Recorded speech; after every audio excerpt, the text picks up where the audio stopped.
Ration দুর্নীতি কাণ্ডে ইডির মামলায় প্রথম জামিন। গ্রেপ্তার হওয়া চালকল মালিক বাকিবুর রহমান জামিন পেয়েছেন। রেশন দুর্নীতি মামলায় জ্যোতিপ্রিয় মল্লিক ঘনিষ্ঠ ব্যবসায়ী বিশ্বজিৎ দাস, বনগাঁ পুরসভার প্রাক্তন চেয়ারম্যান শঙ্কর আঢ্য ও রেশন দুর্নীতির অন্যতম অভিযুক্ত বাকিবুর রহমানের জামিন মঞ্জুর করল ইডির বিশেষ আদালত। বিচারক প্রশান্ত মুখোপাধ্যায় এই নির্দেশ দিয়েছেন। 50 লক্ষ টাকা ব্যক্তিগত বন্ড ও 50,000 টাকা দুজন করে জামিনদারের শর্তে এই জামিন মঞ্জুর করা হয়েছে বলে জানিয়েছেন অভিযুক্ত পক্ষের আইনজীবী জাকির হোসেন। রেশন দুর্নীতি মামলায় প্রথম গ্রেফতার হয়েছিলেন বাকিবুর রহমান। ইডির আদালতের বিচারক জানিয়েছেন, চুরি হয়েছে বলে ইডির যে অভিযোগ, সেই অভিযোগের পক্ষে পর্যাপ্ত প্রমাণ ইডির হাতে নেই। একই সঙ্গে আর্থিক দুর্নীতি মামলার আইনজীবী অনুযায়ী ইসিআইআর দায়ের করার পর সঙ্গে সঙ্গে তদন্ত শুরু করা উচিত ছিল, কিন্তু সেটাও হয়নি। সেই জন্যই বাকিবুর রহমানের জামিন মঞ্জুর করা হয়েছে।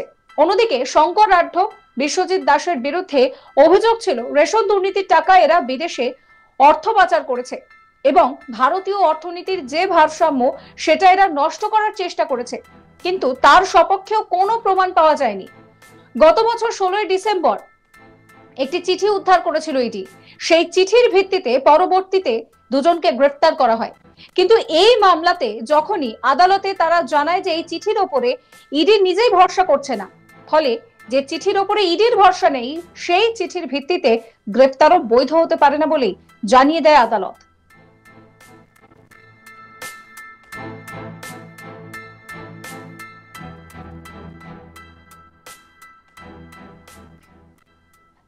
এই নিয়ে আমার কলিগ মানস নস্করের একটি রিপোর্ট দেখাবো। রেশন দুর্নীতির মামলায় একসঙ্গে জামিন পেলেন বাকিবুর রহমান, বিশ্বজিৎ দাস ও শঙ্কর আঢ্য। রেশন দুর্নীতির মামলায় অন্যতম অভিযুক্ত ছিলেন এই বাকিবুর রহমান। তাকে জেরা করার পরেই গ্রেপ্তার হয়েছিলেন প্রাক্তন খাদ্যমন্ত্রী জ্যোতিপ্রিয় মল্লিক। ফলে এই তিনজনের জামিন পাওয়ার পরেই বালু মল্লিক অর্থাৎ জ্যোতিপ্রিয় মল্লিকের জামিন পাওয়ার সম্ভাবনা প্রবলভাবে বেড়েছে বা জামিন পাওয়ার সম্ভাবনা তৈরি হয়েছে বলে মনে করছেন আইনজীবীরা। এই তিনজনকে নগদ দায়রা আদালত গতকাল 50 লাখ টাকার ব্যক্তিগত বন্ড এবং দুজন জামিনদার 25,000 টাকা করে দুজন জামিনদারের বিনিময়ে তাদের জামিন মঞ্জুর করেছে নগদ দায়রা আদালতের বিশেষ ইডি আদালত। বিচারক প্রশান্ত মুখোপাধ্যায় এই নির্দেশ দিয়েছেন। আদালত সূত্রে আমরা যেটা জানতে পাচ্ছি যে বাকিবুর রহমান রেশন দুর্নীতির মামলায় ইডি যে ইসিআইআর দায়ের করার পর তদন্ত শুরু করেছিল, সেই তদন্ত শুরু করতে তারা দেরি করে। আইন অনুযায়ী ইসিআইআর দায়ের করার পর অত্যন্ত সঙ্গে সঙ্গেই তদন্ত শুরু করতে হয়, কিন্তু এক্ষেত্রে তদন্ত অনেক দেরিতে শুরু হয়েছিল। একই সঙ্গে বাকিবুর রহমানের বিরুদ্ধে যে অভিযোগ এনেছিল ইডি, রেশন দুর্নীতির মামলায় প্রত্যক্ষভাবে যে বাকিবুর রহমান জড়িত বা অন্যতম মূল চক্রী বলে বাকিবুর রহমানকে গ্রেপ্তার করেছিল ইডি, কিন্তু সেই দাবির সপক্ষে উপযুক্ত তথ্য প্রমাণ তারা এতদিনেও আদালতে পেশ করতে পারেনি। একই সঙ্গে 2023 সালের 16 ডিসেম্বর প্রাক্তন খাদ্যমন্ত্রী জ্যোতিপ্রিয় মল্লিক এসএসকেএম হাসপাতালে থাকাকালীন একটি চিঠি উদ্ধার করেছিল কেন্দ্রীয় নিরাপত্তারক্ষী বাহিনী। সেই চিঠির পরিপ্রেক্ষিতে পরবর্তীতে গ্রেপ্তার করা হয় বিশ্বজিৎ দাস ও বনগাঁ পুরসভার প্রাক্তন চেয়ারম্যান শঙ্কর আঢ্যকে। ইডির বক্তব্য ছিল যে রেশন দুর্নীতির মামলায় যে বিপুল টাকার দুর্নীতি, তাদের বক্তব্য অনুযায়ী 10,000 কোটি টাকার বেশি দুর্নীতি হয়েছিল। সেই দুর্নীতির টাকা বিশ্বজিৎ দাস ও শঙ্কর আঢ্য নানা রকমভাবে তাদের ব্যবসায়িক কাজে লাগিয়ে সেই টাকা বিদেশে পাচার করেছিল। ফলে দেশের অর্থনৈতিক ভারসাম্য নষ্ট করার চেষ্টা করেছিলেন এরা, যা দেশের অর্থনৈতিক স্বার্থের পক্ষে অত্যন্ত ক্ষতিকারক বলে ইডি দাবি করেছিল। কিন্তু ইডি পরবর্তীতে সেই দাবির সপক্ষে কোনো তথ্য প্রমাণ দিতে পারেনি বা উপযুক্ত প্রমাণ আদালতে হাজির করতে পারেনি বলে শঙ্কর আঢ্য, বাকিবুর রহমান এবং বিশ্বজিৎ দাসের আইনজীবী জাকির হোসেন জানিয়েছেন। ফলে বিচারক সেই জন্যেই এদের জামিন মঞ্জুর করেছে।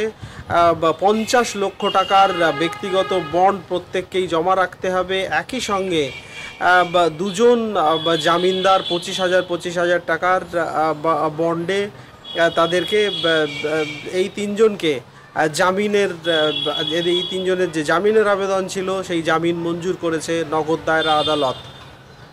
প্রসঙ্গত জ্যোতিপ্রিয় মল্লিককে গ্রেপ্তার করেছিল, এই বাকিবুর রহমানকে গ্রেপ্তারের পর তাকে সুদীর্ঘ জেরার পরই প্রাক্তন খাদ্যমন্ত্রী জ্যোতিপ্রিয় মল্লিকের বাড়িতে তল্লাশি চালায় ইডি এবং তারপরেই গ্রেপ্তার হয়েছিলেন প্রাক্তন খাদ্যমন্ত্রী।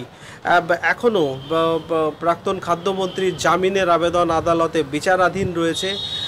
সেই মামলা শীঘ্রই শুনানি হবে বলে আদালত সূত্রে আমরা জানতে পাচ্ছি। ফলে কোথাও জ্যোতিপ্রিয় মল্লিকের জামিনের সম্ভাবনা তৈরি হয়েছে বলেই আইনজীবীরা মনে করছেন।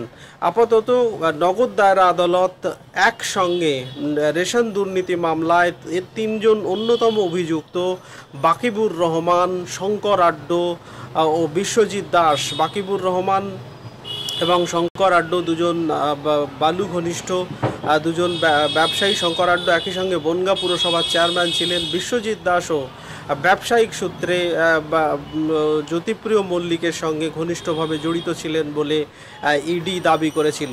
এই তিনজনকেই নগদ দায়রা আদালত জামিন মঞ্জুর করেছে এবং তাদের বিরুদ্ধে আদালত সূত্রে যেটা জানা যাচ্ছে তাদের বিরুদ্ধে অন্য কোনো অভিযোগ নেই। ফলে শীঘ্রই তাদের জেল মুক্তি হতে চলেছে বলে আদালত সূত্রে আমরা জানতে পাচ্ছি। রেশন দুর্নীতি কাণ্ডে ইডির মামলায় প্রথম জামিন, গ্রেপ্তার হওয়া চালকল মালিক বাকিবুর রহমান জামিন পেয়েছেন। রেশন দুর্নীতি মামলায় জ্যোতিপ্রিয় মল্লিক ঘনিষ্ঠ ব্যবসায়ী বিশ্বজিৎ দাস, বনগাঁ পুরসভার প্রাক্তন চেয়ারম্যান শঙ্কর আড্ডো এবং রেশন দুর্নীতির অন্যতম অভিযুক্ত এই ঘটনায় কিন্তু বাকিবুর রহমান তাদের জামিন মঞ্জুর করেছে ইডির বিশেষ আদালত। বিচারক প্রশান্ত মুখোপাধ্যায় এই রায়ের নির্দেশ দিয়েছেন। 50 লক্ষ টাকা ব্যক্তিগত বন্ড ও 50,000 টাকা দুজন করে জামিনদারের শর্তে এই জামিন মঞ্জুর করা হয়েছে বলে জানিয়েছেন অভিযুক্ত পক্ষের আইনজীবী জাকির হোসেন।